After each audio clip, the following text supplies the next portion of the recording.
ಇತ್ತೀಚೆಗೆ ಎಲ್ಲ SIP ಮತ್ತೆ ಮ್ಯೂಚುವಲ್ ಫಂಡ್ಸ್ ಬಗ್ಗೆ ಮಾತಾಡ್ತಾ ಇದ್ದಾರೆ ಅಲ್ವಾ. ಬಟ್ ಮ್ಯೂಚುವಲ್ ಫಂಡ್ಸ್ ಅಲ್ಲಿ ತುಂಬಾನೇ ಆಪ್ಷನ್ಸ್ ಇದೆ, ಮತ್ತೆ ಯಾವ್ದೇನು ಅಂತ ಫುಲ್ ಕನ್ಫ್ಯೂಸ್ ಆಗೋಗ್ಬಿಡುತ್ತೆ.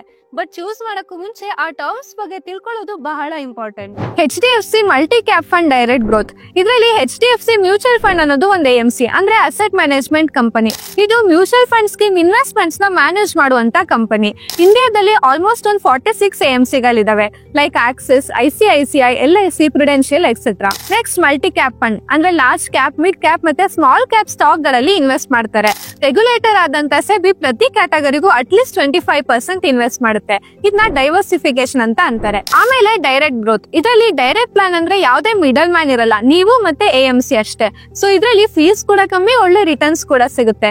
ಇದರಲ್ಲಿ ಗ್ರೋತ್ ಅಂದ್ರೆ ನಿಮ್ ದುಡ್ಡನ್ನ ರೀಇನ್ವೆಸ್ಟ್ಮೆಂಟ್ ಮಾಡ್ತಾರೆ. ಸೊ ಇದು ಕಾಂಪೌಂಡಿಂಗ್ ಗೆ ಹೆಲ್ಪ್ ಆಗುತ್ತೆ. ಹಾಗೆ IDCW ಅಂದ್ರೆ income distribution come capital withdrawal. ಇದರಲ್ಲಿ ಪೀರಿಯಾಡಿಕ್ ಪೇಮೆಂಟ್ಸ್ ಆಗುತ್ತೆ. ಈ ಜಾಗದಲ್ಲಿ ಗ್ರೋತ್ ನ ಚೂಸ್ ಮಾಡಿದ್ರೆ ಲಾಂಗ್ ಟರ್ಮ್ ವೆಲ್ತ್ ಜನರೇಷನ್ ಗೆ ಹೆಲ್ಪ್ ಆಗುತ್ತೆ. ಹಾಗೆ remember, mutual funds market risk ಗೆ ಒಳಗಾಗಿರುತ್ತೆ. ಸೊ ಆಫರ್ ಡಾಕ್ಯುಮೆಂಟ್ ನ ನೀಟಾಗಿ ಓದಿ.